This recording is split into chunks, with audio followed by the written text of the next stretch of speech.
중개 기법에 대해서 이런저런 막 설명을 하다 보니까 어떤 분들은 이런 방법들이 혹시 불법은 아니냐, 법에 저촉되는 게 아니냐고 이렇게 물어보시는 분들이 계십니다.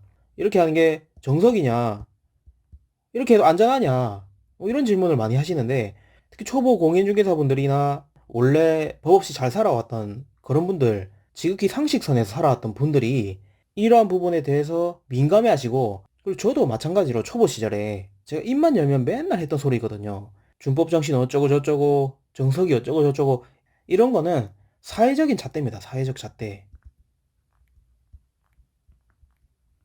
즉 사회적으로 공인중개사라면 뭐 이래야 된다 저래야 된다 이런 사회가 우리 중개사들한테 요구하는 마음가짐 정도는 될 수 있을지언정, 이런 사회적인 잣대가 마치 공인중개사로서 성공하기 위한 정석적인 태도나 마음가짐이라는 그런 생각은 잘못된 겁니다. 실제 현장을 뒤집어서 까보면 상상 이상으로 지저분합니다. 근데 또 어쩔 수 없이 중개사라서 따라야 되는 부분들도 있어요. 뭐가 정석적인 중개인가에 대한 고민은 중개사라면 누구나 하는 고민이고 저 또한 고민을 했었고, 그렇게 결론은 중개의 정석 따위는 없다였습니다. 그냥 모든 수를 총동원해서 계약을 성사시켜주는 거, 그게 우리의 임무고 공인중개사가 그에게 수수료를 받는 이유입니다. 예를 들어 가지고 계약서를 쓰기로 한 매도인이 갑자기 1억을 올려서 받아야 되겠다, 그렇게 안 하면, 올려주지 않으면 계약하지 않겠다, 이렇게 막 화를 낸다, 그러면 어떻게 해야 됩니까? 늘리고 늘린 게 매물이라서 그렇게 생각하고 그냥 포기해야 됩니까? 매수인이 그 매물에 계속 관심이 있는 한은 뒤로든 앞으로든 매도인이든 매수인이든 끝까지 작업을 해서 결국은 계약서에 도장을 찍게 만드는 게 우리 일입니다. 갑자기 뭐 조건이 변경됐다, 사정이 변경됐다 해가지고 포기할 게 아니라 협상이 시작을 알리는 신호탄이라고 생각하고 접근하는 게 맞아요. 이런 분들이 계세요. 아니 갑자기 이렇게 1억을 더 올려서 계약을 하게 만들면 매수인이 너무 크게 손해보는 거 아니냐고.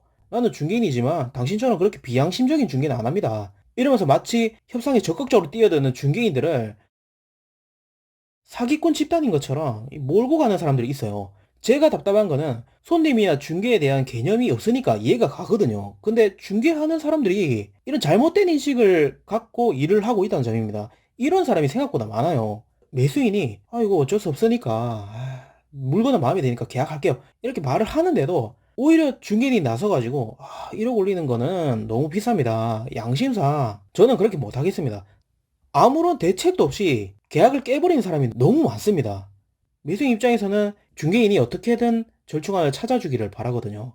그거를 이해를 못하고 중개인이 지레 막 포기하고 손을 놓아버리거나 막 자기 감정에 못 이겨가지고 판을 엎어버리고, 그러면 매수인은 도대체 누구한테 의지해야 돼요? 일반적인 소비자들 눈에는 존경받아 마땅한 그런 중개인들입니다. 근데 냉정하게 말해서 중개인으로서 본연의 임무를 저버린, 죄송하지만 나사 빠진 중개인 그 이상도 이하도 아닙니다. 대책이 있으면 그게 전략이 되는 거예요. 근데 대책도 없이 자기 가치관에 자기 마음대로 계약을 깨버린 거지 않습니까? 계약 이야기가 나온 시점에서 가격이 비싸고 싸고는 우리가 판단할 일이 아닙니다. 물건 가격이 적정한지 여부는 판단할 수 있을지는 몰라도 가격과 가치는 다르거든요. 물건 가격이 적정한지 여기에 대해서는 중개인이 판단을 할 수가 있어요. 근데 물건의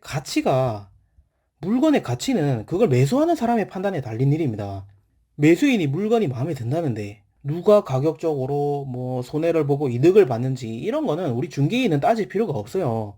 나중에 뭐 매수인이 당신 때문에 비싸게 계약했다, 이렇게 하면 어떡하냐고 하는데, 진짜 문제는 그 정도 컴플레인을 사전에 막는 그 작업을 못한 거를 자책을 해야지, 내가 중개를 잘못해서 매수인이 뭐 비싸게 샀다 이런 거는 자책할 일이 아니란 소리예요. 중개 사고가 나지 않도록 철저하게 검토해서 어떻게든 계약을 완성시켜 주는 거, 그게 중개사가 해야 될 일입니다.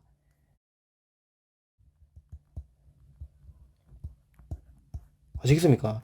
제가 무조건 막 정직하게만 하려고 하지 말라고 하니까, 그러면 당신 말은 계약을 위해 가지고 뭐 사기라도 쳐라는 말이냐, 이렇게 이해하는 사람들도 있습니다. 아니, 도대체 뭐가 이렇게 극단적인지 모르겠습니다. 제 말은 계약을 성사시키는 데 있어서 설사 리스크가 조금 있다고 하더라도 생각보다 안전하다 싶으면 전략을 총동원하라는 소리입니다. 뭐는 되고 뭐는 안 되고 뭐가 정석이고 뭐가 뭐 또 잘못된 거고 소비자의 관점을 갖다 버리라는 소리입니다. 이런 마인드로는 비주거용 부동산 시장에서 살아남기가 어렵습니다. 모든 베테랑 중개인들은요, 계약을 하기 위해서 무슨 짓이든 할 준비가 돼 있는 사람들입니다. 무슨 짓이든.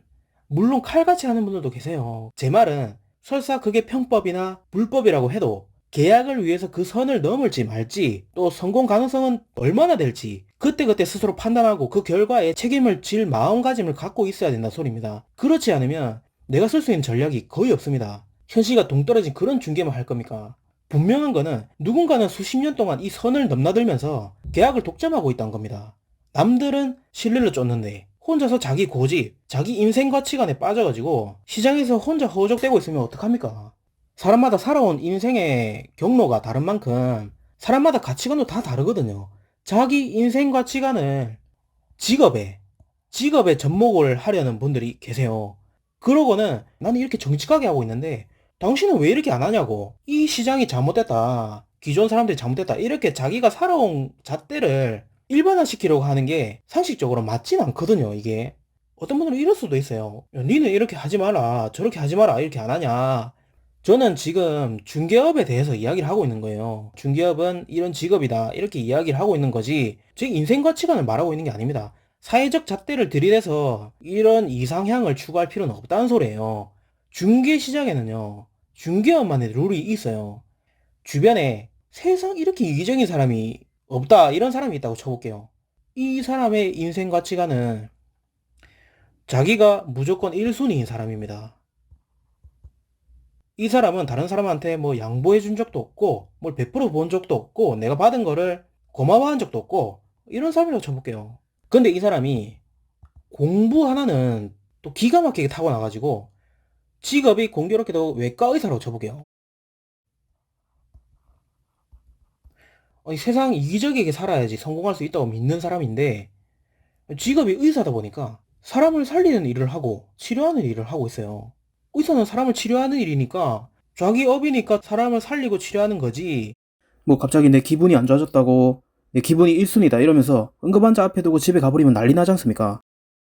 자기 인생 가치관과 직업적인 가치관을 분리해야 돼요. 내 인생 가치관을 중개업에 접목을 해가지고 나는 내 식대로 내 가치관대로 해야지 이렇게 고집을 부리는 순간 우리 보면 정치적인 성향 뭐 이념이 다르면 상대방이 하는 말이 다 틀린 말로 들리지 않습니까? 남의 말이 잘 안 들리고 뭐 관점이 잘못되면 자꾸 잘못된 전략 쓰면서 잘못된 관점 엉뚱한 가치관을 자꾸 고집을 하다 보면 마찬가지로 전략이 모두 다 꼬이게 될 수 있습니다. 중개인이면 중개인답게 의사면 의사답게 이 시장을 봐야지 본인의 인생 가치관이나 정치적인 신념, 이념 같은 거를 직업에 투영해서는 일이 제대로 풀릴 수가 없어요. 중개인이면 중개인답게 중개인처럼 생각을 하셔야 돼요.